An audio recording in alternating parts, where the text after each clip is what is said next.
उत्तराखंड के अंदर एक कानून हमारे यहाँ पर प्रचलित है, उसमें जो नगर निकाय क्षेत्र से बाहर है, जिसमें 250 वर्ग मीटर भूमि कोई भी बिना अनुमति के खरीद सकता है। एक ऐसा हमारे यहाँ पहले से इस प्रकार का प्रावधान बना हुआ है, लेकिन इसमें संज्ञान में आया है कि ये कानून बनने के बाद बहुत सारे लोगों ने अपने ही परिवार के अलग अलग नामों से कई सारे भूखंड खरीद लिए हैं, जो कि इन प्रावधानों को जिन उद्देश्यों के साथ इसका प्रावधान किया गया था उसके अंतर्गत नहीं आता है। और हम ऐसी सभी ज़मीनें जो इस प्रकार से खरीदी गई हैं उनका हम विवरण तैयार करा रहे हैं और ऐसे लोगों के विरुद्ध सख्त कार्रवाई की जाएगी। और जितनी भी ज़मीनें इस प्रकार की निकलेंगी,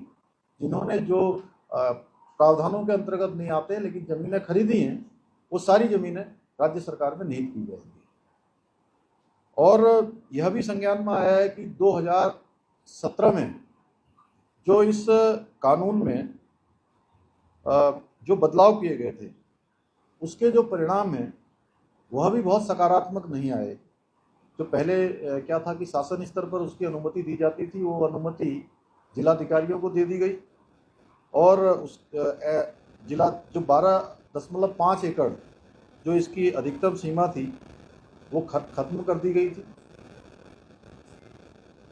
ऐसे जो प्रावधान हैं इनकी भी समीक्षा करेंगे और आवश्यक होगा तो इन प्रावधानों को भी समाप्त करेंगे, जिससे कि जो ज़मीनों की खरीद फरोख्त है, ज़मीनों की जो एक लैंड बैंक बनाने का और तमाम प्रकार से उसका दुरुपयोग जो हुआ है, इन सबको रोकना इसके पीछे हेतु है। और जिन लोगों ने भी जिस उद्देश्य से भूमियाँ खरीदी हैं, चाहे वो पर्यटन के लिए, उद्योग लगाने के लिए, निवेश करने के लिए या व्यावसायिक प्रयोजनों के लिए जिन्होंने भूमि खरीदी और उसके बाद उस भूमि का उन्होंने उस प्रयोजन के लिए उपयोग नहीं किया, ऐसी ज़मीनों का भी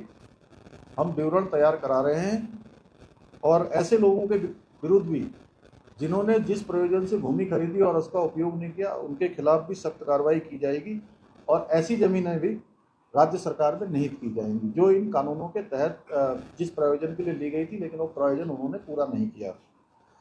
इसके साथ साथ मैं एक बात और आप सबसे लोगों से कहना चाहता हूँ